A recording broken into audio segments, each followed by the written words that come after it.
عافمتك كور markaad oo faa'iido fiican runtii aad baan wanaagsannahay midna kalena aad baan ugu faraxsanahay heerka waxbarashadaada ay marayso sida aad u dadaalayso kolley macallimiinta iskuulkaadana ammaantaada iisoo gudbiyaan oo mar walba waa haystaa marka sidaa daraadeed halkaas ka sii wada ayaan ku leeyahay midda kalena kolley dhaqankaada mar walbaba inaad ku dadaasho diintaada ku dadaasho waxbarashadaadana kolley taasaa kaa saacidayso anigii hooyada kolley waa aragta mar walba waa ku garab taaganahay casharadaada waa la soconaa heerkaa marayso waa la soconaa garab iyo gaashaaba waa ku nahay marka sidaa daraadeed dadaalkaa inaad sii kordhiso mar walba waa ku faraya aad waa ugu mahadsantahay taladaada iyo dardaarankaa wanaagsan anigana horumarka aan sameeyey keligii maanan sameyn idinka dadaalka idin dhisanaya ku sameeyey aad ayaan mar walba idinka mahadcelinaya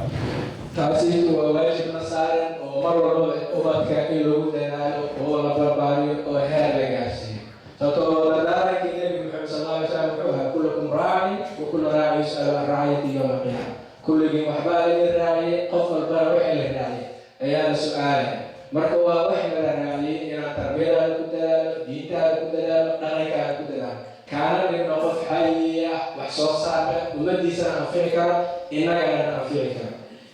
waa ogtahay waxaan ku noolahay dhul aan keeni ahayn iyo dad aan dadkeeni ahayn marka mar walbaba waxaan kuu dardaarmahay dhaqankaada soomaalinimadaada mar walbaba inaad ku dadaasho oo aad ku faanto sida dadka qaarkiisna ma kugula dardaarmayo inaad ka faanto sababto waa waxaan kaa haray mar walba sax weeye dhaqankayga waa kan aan maaragtay kulliganaashihiisa maanta horumarka aan hiigsanayo iyo mustaqbalka waxaan rabo inaan aan gaaro gaarsiiyey marka aad baan ugu faraxsanahay adiga inaad mar walba igula dardaaranto oo igula taliso inaan dhaqankayga iyo diintayda ku dadaalo marka aad baan mar walba maaragtay garabstaaga iyo garabtaaginta aan ugu faraxsanahay idinka mahadcelinaya insha allah mar walba dadaal waxaan ku leeyahay caawa halkii ka haysaa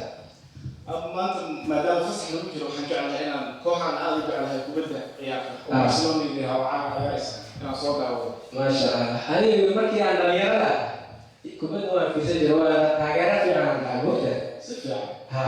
marka kooxaha si fiican baan u taageeri jiray weligeyna kooxaan taageera lagama barin oo kooxdee taageeri jirtay weligey kooxda badisaan taageeri jiray marka taasaan laga barin waa fiican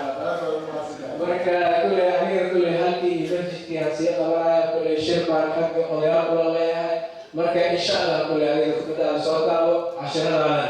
marnaba ha jooga dhaqankaadana ku dhegano aad iyo aad u mahadsan